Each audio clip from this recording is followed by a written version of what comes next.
Praise the lord. నేటి మన ధ్యానాంశము గొప్ప విశ్వాసము. లూకాసు వార్త 9వ అధ్యాయము 9వ వచనం చదువుకుందాం. యేసు ఈ మాటలు విని అతన్ని గూర్చి ఆశ్చర్యపడి తన వెంట వచ్చున్నట్లు తన జనసమూహం వైపు తిరిగి, ఇశ్రాయేలులోనైనను ఇంత గొప్ప విశ్వాసం నేను చూడలేదని మీతో చెప్పుచున్నాను అనెను. ఇక్కడ గొప్ప విశ్వాసం అనేది మనం చెప్పుకుంటున్నాం. గొప్ప విశ్వాసం అనేది ఎవరిలో చూడలేదంట, ఇశ్రాయేలులో నేను ఇంతవరకు చూడలేదన్నాడు. శతాధిపతి అనే ఒక అతను చాలా గొప్ప యజమాని, చాలామంది మీద అధికారి. అతని దాసుడు జబ్బుపడి ఉన్నప్పుడు యేసు ప్రభు దగ్గరికి వచ్చి, ప్రభువా, నా దాసుడు జబ్బుపడి ఉన్నాడు, నీవు మాట మాత్రం సెలవిచ్చిన అతను బాగుపడును, నువ్వు నా ఇంటికి రావడానికి నేను యోగ్యుడిని కాను అని మాట్లాడినప్పుడు యేసు ప్రభు ఆయనతో అంటున్నాడు, ఇంతటి గొప్ప విశ్వాసము ఇక్కడ నేను ఇశ్రాయేలులో ఎన్నడూ చూడలేదు, ఈ వ్యక్తిలో చూస్తున్నానని యేసు ప్రభు మాట్లాడి ఉన్నారు. ఇక్కడ గొప్ప విశ్వాసం, అసలు విశ్వాసం అంటే ఏంటి?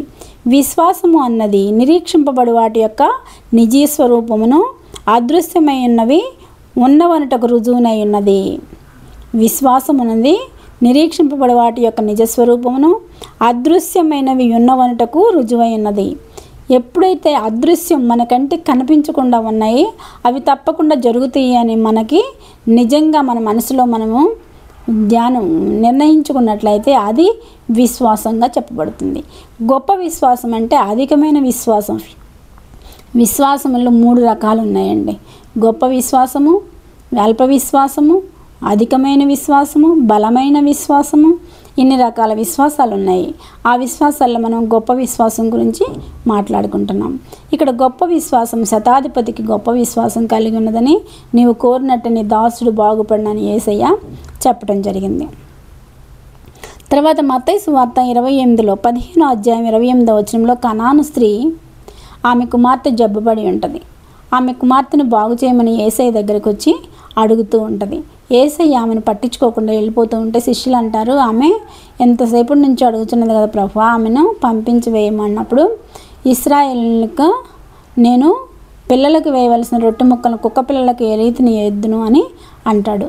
అప్పుడు ఆ కనాను స్త్రీ అంటది, కుక్క పిల్లలు కూడా యజమానుల బల్ల కింద పడిన ముక్కలు తింటవి కదా ప్రభువా, ఒక్కసారి నా బిడ్డను స్వస్థపరిచి యేసయ్యా అని అంటది. అప్పుడు యేసు ప్రభు అంటారు, అమ్మా, నీ విశ్వాసము గొప్పది, నీవు కోరినట్టే నీకు జరుగును గాక అని అంటారు. కాబట్టి విశ్వాసము ఇక్కడ గొప్ప విశ్వాసము, శతాధిపతి విశ్వాసము గొప్ప విశ్వాసము, కనాను స్త్రీ విశ్వాసము గొప్ప విశ్వాసము. అలాగనే ఇక్కడ మనం ఇంకా ఎవరిని చూసుకున్నామంటే అబ్రహాముకి గొప్ప విశ్వాసం కలిగి ఉన్నాడు. అబ్రహాముకి ఒకే ఒక కుమారుణ్ణి ఎప్పుడో లేక 100 సంవత్సరాలకి ఇచ్చిన కుమారుని యేసయ్య బలివ్వమని అడుగుతాడు.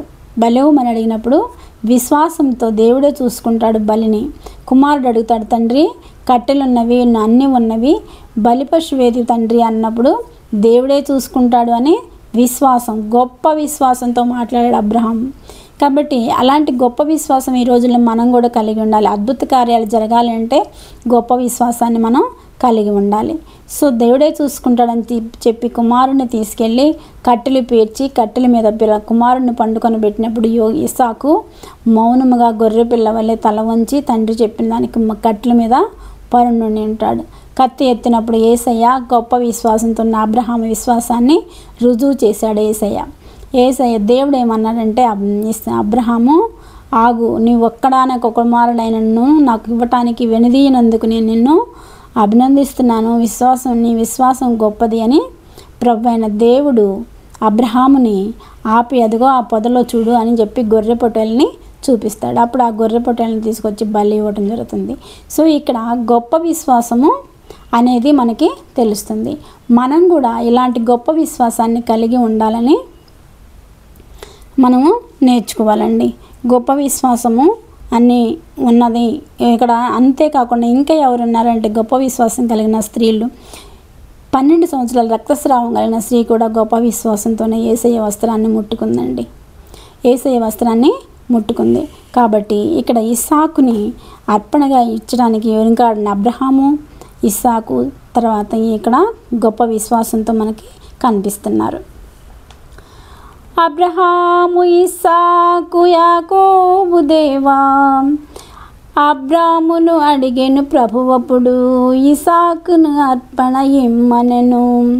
నీ బిడ్డల సేవకు నీవిచ్చెదవా, సమర్పణ చేయుము ప్రభువునకు. నీ దేహము ధనము సమయమును. అబ్రామును అడిగెను ప్రభువప్పుడు ఇసాకును అర్పణ ఇమ్మనెను. నీ బిడ్డల సేవకు నీవిచ్చెదవా, నీవిచ్చెదవా, సమర్పణ చేయుము ప్రభువునకు. నీ దేహము ధనము సమయమును. అబ్రహాము ఇస్సాకును అర్పణగా ఇచ్చాడు. ఆ రీతిగా మనం కూడా సమస్తము దేవుని యందు గొప్ప విశ్వాసంతో ఉంటే మన పక్షంగా అద్భుత కార్యాలు జరుగుతాయి. అద్భుత కార్యాలు జరగాలి అంటే గొప్ప విశ్వాసం కలిగి ఉండాలి. విశ్వాసము, గొప్ప విశ్వాసము, బలమైన విశ్వాసము, అల్ప విశ్వాసము అనేవి ఉన్నాయి. అల్ప విశ్వాసం ఉంటే అది మనకేమీ కూడా జరగవండి. పేతురు గారు అల్ప విశ్వాసంతో ఉన్నాడు. అల్ప విశ్వాసం అనేది మనకి ఉండకూడదు. గొప్ప విశ్వాసం ఉన్నట్లయితే తప్పకుండా దేవుడు మన పక్షంగా కార్యాలు చేస్తాడు.